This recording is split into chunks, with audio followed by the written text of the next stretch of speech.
जैसे 5th question है, किसी समस्या को हल करने का अनुपात ए के पक्ष में 3:4 है। अनुपात नहीं है, संयोगानुपात बोला हुआ है यहाँ पर कि ए के पक्ष में समस्या को हल करने का ए के पक्ष में संयोगानुपात है 3:4 तथा बी के विपक्ष में संयोगानुपात है 5:7 तथा ए तथा बी दोनों समस्या हल करने का प्रयास करें तो समस्या हल होने की प्रायिकता होगी। अब पहली बात तो ये कि यहाँ पे संयोगानुपात दे रखे हैं, प्रायिकता नहीं दे रखी कि ए के समस्या को हल करने की प्रायिकता क्या होगी और बी की समस्या को हल करने की प्रायिकता क्या होगी, ये अपन को निकालनी पड़ेगी पहले। ठीक है, ये अपन संयोगानुपात से निकाल सकते हैं। जैसे देखो इन्होंने बोला हुआ है कि ए के पक्ष में संयोगानुपात किस चीज़ को लेके, ए के समस्या हल करने को लेके, तो ये दे रखा है 3:4। इसका अब देखो अपन ने देखा था संयोगानुपात अपन कैसे निकालते हैं। जैसे ए की समस्या हल करने के पक्ष में संयोगानुपात होंगे पक्ष में, तो पहले अपन पक्ष वाली चीज़ लिखेंगे, मतलब अनुकूल स्थितियाँ अनुपात प्रतिकूल स्थितियाँ। प्रतिकूल को अपन ऐसे भी निकाल सकते हैं कि टोटल केसेस में से अपन अनुकूल को माइनस कर दें, इस तरीके से। तो अनुकूल स्थितियाँ अनुपात प्रतिकूल स्थितियाँ ये निकलेंगी संयोगानुपात। अगर ये चीज़ समझ में आ गई तो यहाँ पे अपन देख सकते हैं कि ए समस्या को हल करेगा, इसके पक्ष में कितनी स्थितियाँ हैं 3, मतलब ए के अनुकूल स्थितियाँ कितनी हैं 3 और टोटल स्थितियाँ कितनी हो जाएंगी, अनुकूल स्थिति 3 प्रतिकूल स्थिति 4, तो टोटल स्थितियाँ कितनी हो गई 7। ये तो अपन की प्रायिकता होती है, ये तो प्रायिकता होती है कि अनुकूल स्थितियाँ बटे कुल स्थितियाँ। तो प्रोबेबिलिटी ऑफ ए, मतलब ए समस्या को हल कर देगा, इसकी प्रायिकता क्या होगी, अनुकूल स्थिति बटे कुल स्थिति। कुल स्थिति होगी अनुकूल स्थिति प्लस प्रतिकूल स्थिति, 3 + 4 = 7। तो ए समस्या को हल करेगा, इसकी प्रायिकता हो जाएगी 3/7। इसी तरीके से अब यहाँ पर बी के पक्ष में संयोगानुपात नहीं दे रखे, यहाँ पे संयोगानुपात दे रखे हैं बी के विपक्ष में संयोगानुपात, ये दे रखे हैं अपन को 5:7। तो प्रोबेबिलिटी ऑफ बी ये भी सेम कि अनुकूल स्थितियाँ बटे कुल स्थितियाँ। अगर बी के विपक्ष में संयोगानुपात अपन को दे रखा है तो स्टार्टिंग में जो पहले अनुपात में जो पहले लिखा हुआ है ये लिखा होगा विपक्ष में, मतलब प्रतिकूल स्थितियाँ। बी समस्या को हल करेगा, इसकी प्रतिकूल स्थितियाँ कितनी है 5 और अनुकूल स्थितियाँ कितनी है 7। ठीक है, ये ऐसे ही चलते हैं। अगर पक्ष में संयोगानुपात निकालना है तो पहले अपन पक्ष वाली स्थितियाँ लिखेंगे, मतलब अनुकूल स्थितियाँ। विपक्ष में संयोगानुपात निकालना है तो पहले विपक्ष वाली स्थितियाँ लिखेंगे, विपक्ष वाली स्थिति का मतलब प्रतिकूल स्थितियाँ, और बाद में अपन अनुकूल स्थितियाँ लिखेंगे। ठीक है, तो अनुकूल स्थिति कितनी हो गई, फिर विपक्ष में संयोगानुपात दे रखा है तो अनुकूल स्थिति बाद वाली होगी, मतलब 7, और टोटल स्थितियाँ हो जाएंगी 5 + 7, अनुकूल स्थिति प्लस प्रतिकूल स्थिति ऐसे। तो प्रोबेबिलिटी ऑफ बी हो जाएगी अपनी 7/12। अब यहाँ पे अपन को दोनों चीज़ मिल गई, ए किसी समस्या को हल करेगा, इसकी प्रायिकता है 3/7, और बी किसी समस्या को हल करेगा, इसकी प्रायिकता है 7/12। अब ए और बी दोनों समस्या को हल करना शुरू करते हैं। तो अपन से पूछा हुआ है, अब जो चीज़ पूछी जाती है उस पर हमेशा ज़्यादा ध्यान देना चाहिए। ए तथा बी दोनों समस्या को हल करने का प्रयास करें तो समस्या के हल होने की प्रायिकता होगी। अब थोड़ा सा सोचें कि ए तथा बी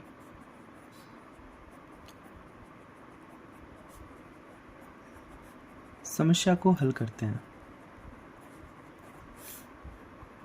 तो समस्या हल होगी। समस्या कब हल होगी? पहला केस, जब ए समस्या को हल कर दे और बी समस्या को हल कर दे तब अपन की समस्या हल हो जाएगी। दूसरा केस, ए समस्या को हल कर दे लेकिन बी समस्या को हल ना कर पाए, तब भी तो समस्या अपनी हल हो गई। अब उसको ए ने किया चाहे बी ने किया, उससे क्या फ़र्क पड़ेगा, समस्या तो हल हो गई। तीसरा केस, अगर ए समस्या को हल नहीं कर पाए लेकिन बी समस्या को हल कर दे तब भी तो अपनी समस्या हल हो जाएगी।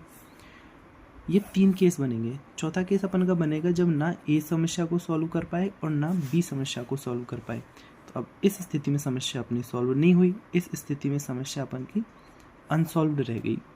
ठीक है, तो समस्या हल होगी, इसकी प्रायिकता अपन ऐसे देते हैं।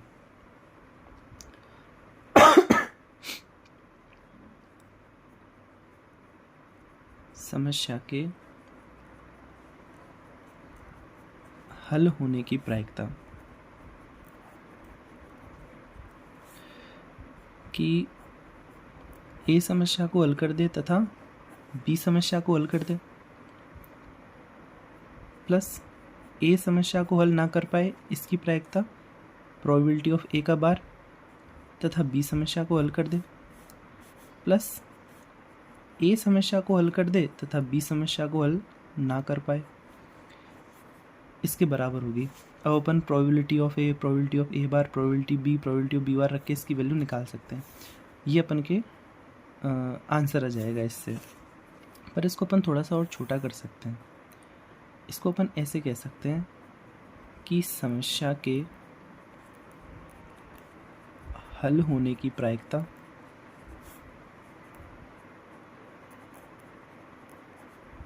बराबर 1 माइनस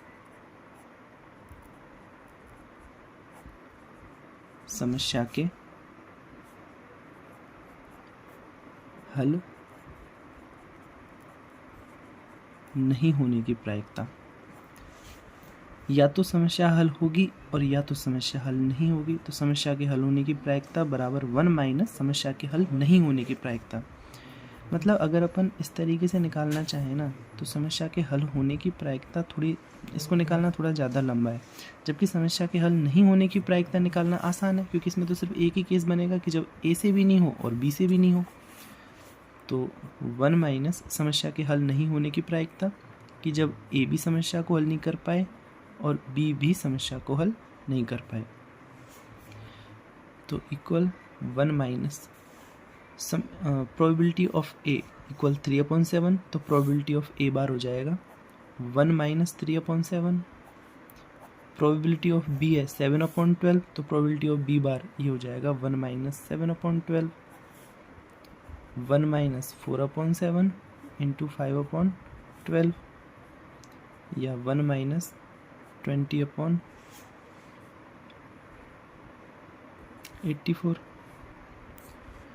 7 minus 3 5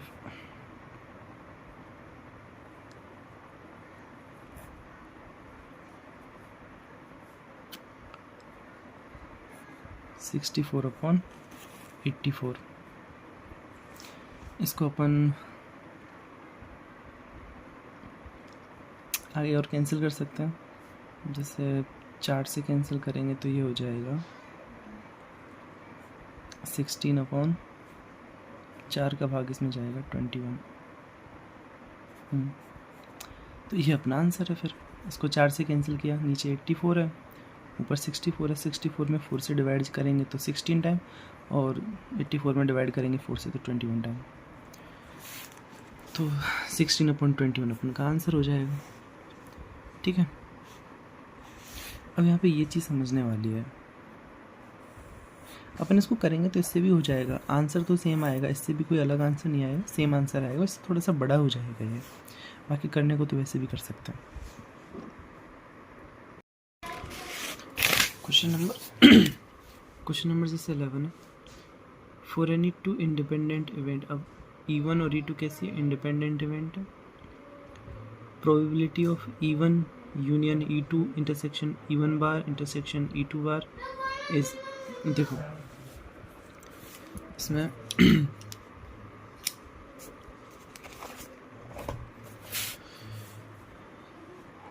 ऐसे जो क्वेश्चन है जिसमें नंबर्स के बजाय अपन को सिर्फ नोटेशन दे रखे होते हैं, तो उनको सॉल्व करने के लिए भी अपन यही कोशिश करते हैं कि नोटेशंस के ही जो फॉर्मूले वगैरह हैं वही काम में आए। अब इसमें कोई वैल्यू वगैरह कहीं तो कुछ रखनी है नहीं। अब जितने सूत्र अपन को याद है उनको लगाने की कोशिश करते हैं। अब जैसे ये है तो probability of E1 union E2 intersection, अब इन दोनों को एक बार एक साथ लें तो E1 bar intersection E2 bar, probability of इसको एक साथ ले लो चाहो तो E1 यूनियन E2 और E1 बार इंटरसेक्शन E2 बार, ये इक्वल होता है E1 यूनियन E2 का होल बार। इंटरसेक्शन चेंज हो जाएगा यूनियन में और जो बाहर है वो पूरे पे लग जाएगा। बार मतलब कॉम्प्लीमेंट है यहाँ पे ये। तो इंटरसेक्शन E1 बार इंटरसेक्शन E2 बार की जगह पे अपन लिख देंगे E1 यूनियन E2 का होल बार। अब इसमें इस expression E1 union E2 intersection E1 union E2 का कॉम्प्लीमेंट, इसका मतलब ये है अपन को प्रोबेबिलिटी निकालनी है। जैसे दो इवेंट है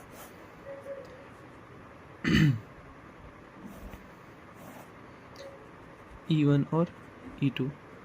अब E1 यूनियन E2 क्या है, इनका यूनियन, और E1 यूनियन E2 का कॉम्प्लीमेंट ये है E1 यूनियन E2 से बाहर का जो एरिया है वो। अब इसमें बोला हुआ है कि E1 यूनियन E2 मतलब इस वाले एरिया में और E1 यूनियन E2 के कॉम्प्लीमेंट इस वाले एरिया में जो कॉमन है उसकी प्रोबेबिलिटी निकालनी है। तो ऐसे कोई अपन को कॉमन मिलता भी नहीं है। मतलब अगर अपन E1 यूनियन E2 को A नाम दे तो A में और E1 यूनियन E2 यानी कि A के कॉम्प्लीमेंट में कुछ इंटरसेक्शन मिलेगा क्या, कुछ भी नहीं मिले तो ये पूरा 5 आएगा, तो प्रोबेबिलिटी मिलेगी अपन को 0। अब इसकी जो ऑप्शन है इसमें 0 ग्रेटर देन 1/4 नहीं होता, तो पहला ऑप्शन गलत है। दूसरा ऑप्शन सही है। इसी तरीके से ऑप्शन तो इसमें B और D दोनों ही सही है, क्योंकि 0 अपन का आंसर है तो 0 1/4 से भी छोटा होता है और 1/, दोनों एक ही चीज़ है मतलब। ठीक है।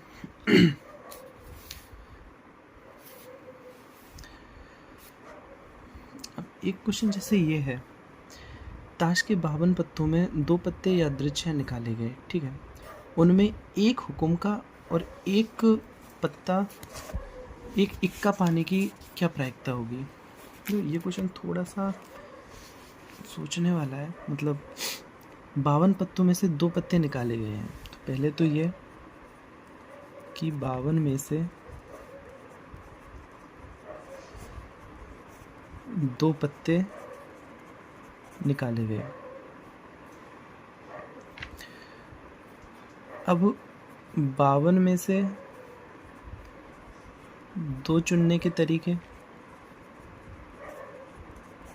ये होते हैं 52C2, ठीक है। तो ये तो टोटल तरीके हो जाएंगे अपन के। इसका मतलब टोटल तरीके कितने हुए अपने 52C2। इसको अपन ऐसे लिख सकते हैं 52 × 51/1 × 2। सॉल्व बाद में कर लेंगे। आगे बोला हुआ है उनमें एक हुक्म और एक इक्का पाने की क्या प्रायिकता होगी। उसके बाद अपन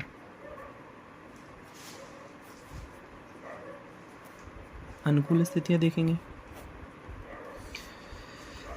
अब यहाँ पे थोड़ा सा सोचना पड़ेगा कि एक पत्ता तो हुक्म का होना चाहिए और एक पत्ता होना चाहिए इक्का, ठीक है। अब यहाँ पे थोड़ी सी एक बार परेशानी को समझो। परेशानी क्या है, 2 पत्ते निकाल रहे हैं, एक पत्ता हुक्म का और एक पत्ता इक्का। अब हुक्म के पत्ते कितने होते हैं 13 और इक्के कितने होते हैं 4। तो नॉर्मली देखने में तो ऐसे लगेगा कि ये टोटल केसेस हो गए, पर ऐसे नहीं है। मतलब मान के चलो कि एक पत्ता हुक्म का आ गया, ठीक है, कोई दिक्कत नहीं। तो हुक्म का इक्का 13 पत्तों में से कोई ना कोई एक पत्ता आएगा। फिर दूसरा पत्ता इक्का आए। अब इक्का आने में प्रॉब्लम ये है कि ये जो इक्का है ये हुक्म का भी आ सकता है और बचे कुछ बाकी 3 में से भी आ सकता है। दोनों केस बनेंगे ना भाई।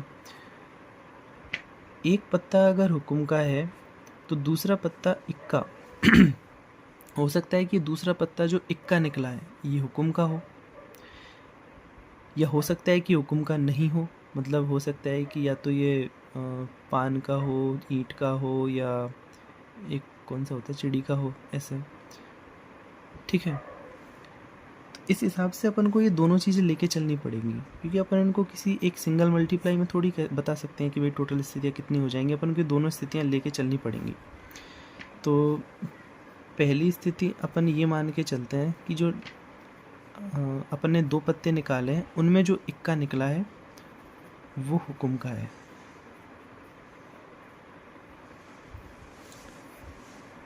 या पहले ये ले लो कि हुक्म का नहीं है।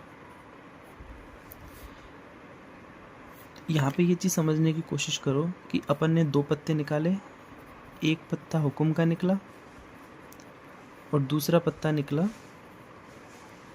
इक्का। इसी की तो अपन को अनुकूल स्थितियाँ निकालनी है। और ये जो इक्का निकला है ये 3 में से निकला है, मतलब 3 इक्कों में से निकला है ये। क्योंकि स्थिति कौन सी है कि ये जो एक पत्ता है, ये जो हुक्म का, ये जो इक्का निकला है ये हुक्म का नहीं है। अगर हुक्म का इक्का नहीं है तो बचे हुए तीनों में से होगा। तो अब यहाँ पे अपन देखेंगे एक पत्ता हुक्म का निकला। हुक्म के टोटल पत्ते कितने होते हैं? 13। अपन ने उसमें से एक पत्ता एक पत्ता इन 13 पत्तों में से निकला इनटू, अब जो इक्का निकला है ये 3 में से निकला है, मतलब ये जो इक्का है ये हुक्म का नहीं है, तो इसके ऑप्शन कितने हुए? 3। ठीक है, तो अनुकूल स्थितियाँ हुई 39। सेकंड ये केस है कि ये जो इक्का निकला है ये इक्का हुक्म का है। ठीक है, अब ये जो इक्का निकला है ये हुक्म का है, और हुक्म का इक्का कितना होता है? एक ही तो होता है।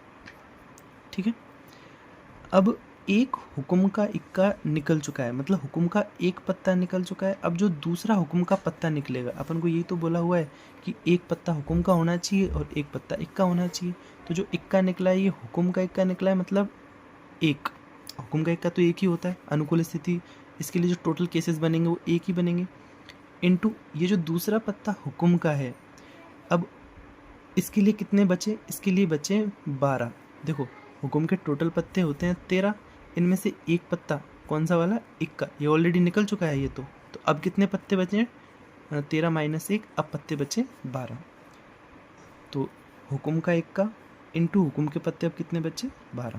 तो इसके लिए टोटल केसेस हुए 12। तो इन दोनों स्थितियों में टोटल केसेस हो जाएंगे, मतलब टोटल अनुकूल स्थितियाँ हो जाएंगी अपन की 39 + 12, और ये हो जाएंगी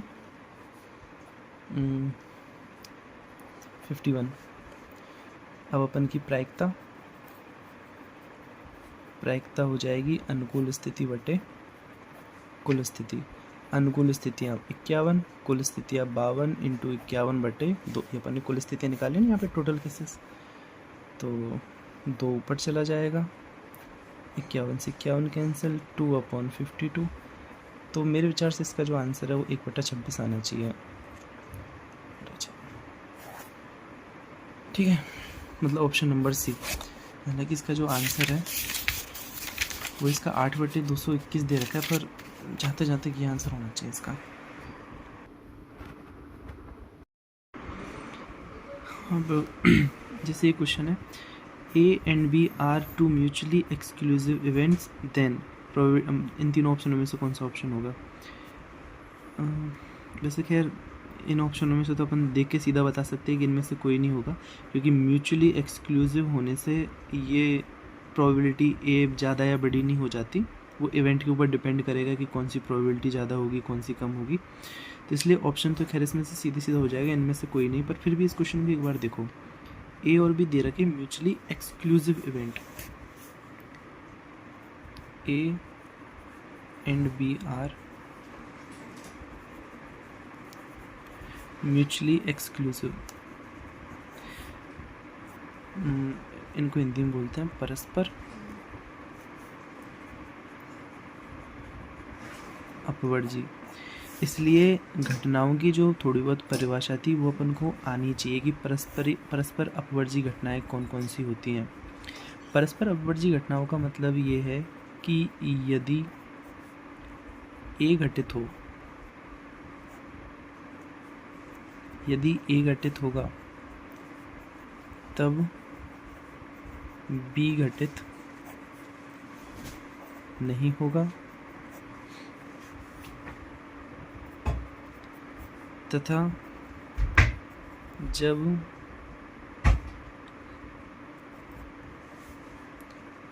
बी घटित होगा तब ए घटित नहीं होगा। ठीक है, इसका मतलब probability of A intersection B is equal to 5। A intersection B का मतलब है जब दोनों एक साथ घटित हो। ठीक है, इसके साथ में ए तथा बी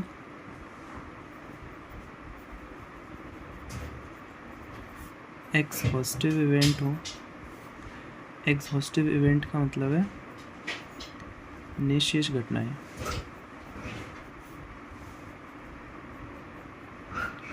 निशेष घटनाओं का मतलब है कि इन दोनों का जो यूनियन है पूरा सैंपल स्पेस बना देगा कि कोई प्रयोग है तो उसमें घटना ए घटित होगी या घटना बी घटित होगी, इनके अलावा और कोई घटना बचती नहीं है। जैसे अगर अपन इन दोनों घटनाओं का एक स्पेस लें तो ये अपन का प्रतिदर्श समष्टि बना दे, मतलब इन दोनों घटनाओं में से कोई ना कोई घटित होगी, इनके अलावा और कोई घटना घटित नहीं होगी। तो probability of A union B ये हो जाएगा 1। ए यूनियन बी का मतलब है ए घटित हो या बी घटित हो, इसकी प्रायिकता। ए यूनियन बी का मतलब क्या हुआ, ए घटित हो जाए या बी घटित हो जाए। अब अगर ए और बी निशेष घटना है तो इन दोनों में से ही कोई ना कोई एक घटित होगी। ठीक है, तो अब कोई ना कोई एक घटना घटित होगी ही होगी, ये चीज़ फिक्स है। तो इसकी प्रोबेबिलिटी कितनी हो गई 1। इसको बोलते हैं अपन निशेष घटनाएं।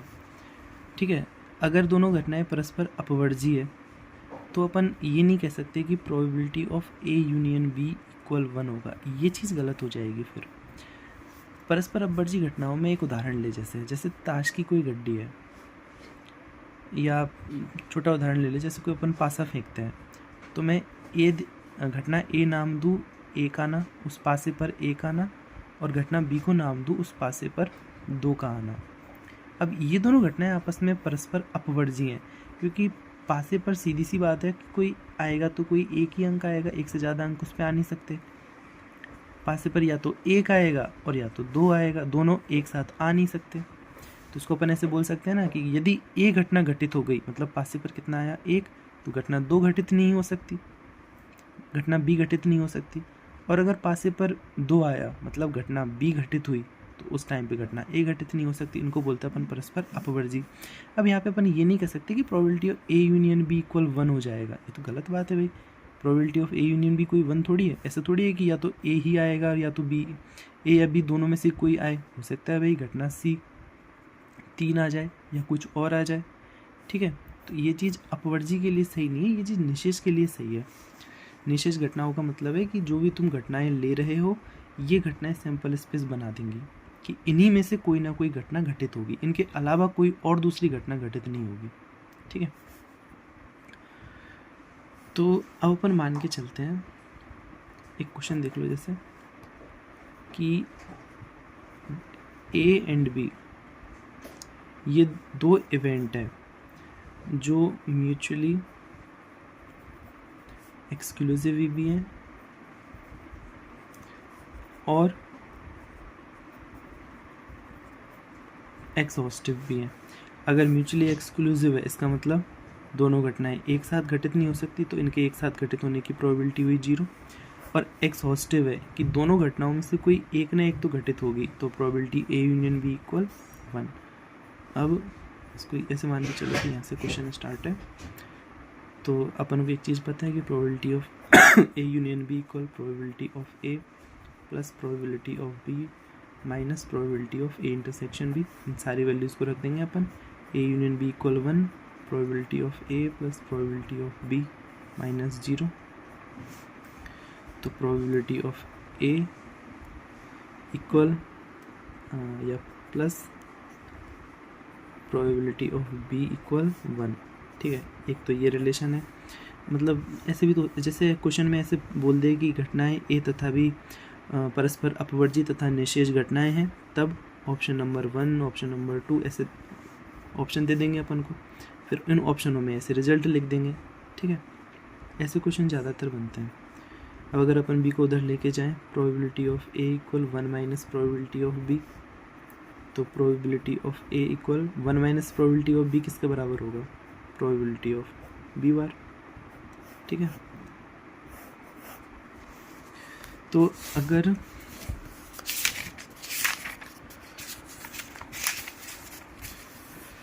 अगर इस क्वेश्चन में ऐसे बोला होता कि A and B are two mutually exclusive events, exclusive के साथ साथ इनको एक्सहॉस्टिव भी बोलना पड़ेगा, फिर तब यहाँ पे इनमें से एक रिलेशन सही हो जाता जिसमें इक्वल साइन हो। बस देखा जाए तो इसमें कोई दो ऑप्शन एक जैसे नहीं, एक जैसे तो नहीं है। ठीक है, अगर इक्वल साइन होता कहीं पे, जैसे इस वाले ऑप्शन नंबर ए में यहाँ पे इक्वल साइन होता तो ये सही हो जाता ऐसे। जैसे 14 क्वेश्चन है, इसमें अपन को क्या क्या चीज़ें दे रखी है उन पे एक बार फोकस करें।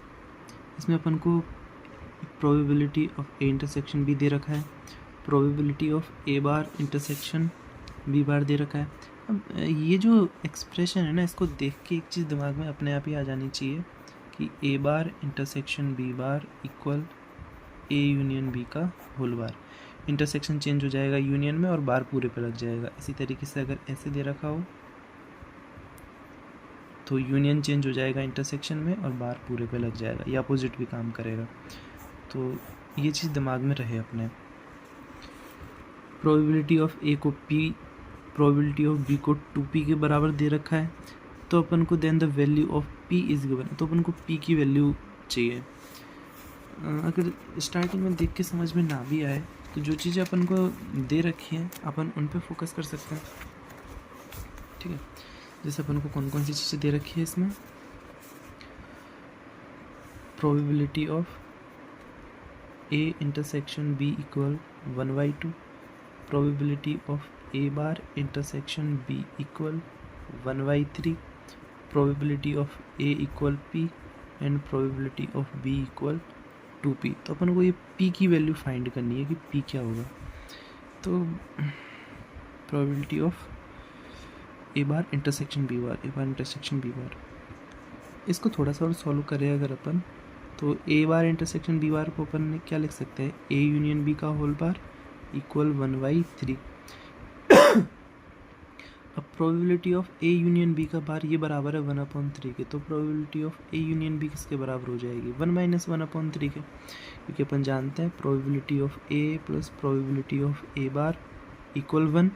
इसको अपन और ऐसे भी लिख सकते हैं कि probability of A equal 1 minus probability of A bar, या इसको और अपन लिख सकते हैं कि probability of A bar equal 1 minus probability of A. एक दूसरे की कॉम्प्लीमेंट है ये। ठीक है, तो यहाँ से अपन को probability of A union B किसके बराबर मिलेगी, 2/3 के बराबर।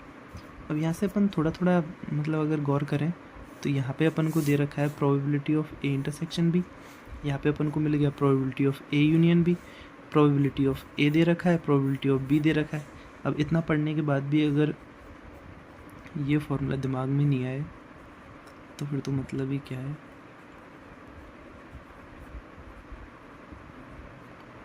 ये वाला